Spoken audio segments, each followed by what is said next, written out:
আজ বৃহস্পতিবার সকাল সকাল পুজো সেরে এখন বেরোবো অমিতের সাথে। আমাদের তো পুজোর শপিং কিছুই হয়নি। তো যাই হোক, এদিকে কিন্তু আকাশের অবস্থা একদমই ভালো না। তো দুজন মিলে এখন বেরিয়ে পড়লাম। তো প্রথমেই ঠিক করেছিলাম প্যান্টালুন্স যাব। তো এদিকে নতুন বাজারের রাস্তাটা ধরে নিয়েছি। তো চলো আজকে আমার স্কুলটা তোমাদের একটু দেখিয়ে নিই। এই যে বহরমপুর মহাকালী পাঠশালা, তো এটাতে আমি পড়তাম। তো এবার তো যাচ্ছি, আর জানি যথারীতি অমিতের তো কিছুই পছন্দ হবে না, যেটা কখনোই ওর হয় না। এরপর আমি গিয়েছিলাম বাটাতে, ওখানে আমারও অবশ্য জুতো কিছুই পছন্দ হলো না।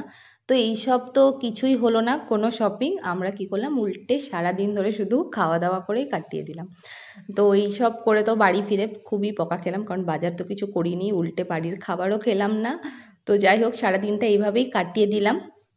এরপর আর আসার সময়তেও প্রচণ্ড বৃষ্টি, আটকাও ছিলাম কিছুক্ষণ। তারপরে যাই হোক বাড়ি ফিরলাম। বাড়ি ফেরার পরে একটা ভিডিও আছে, যাই হোক ওটাই করব। তো দিনটা তো এভাবেই কাটলো। আর ভিডিওটা ভালো লাগলে অবশ্যই লাইক করে দিও।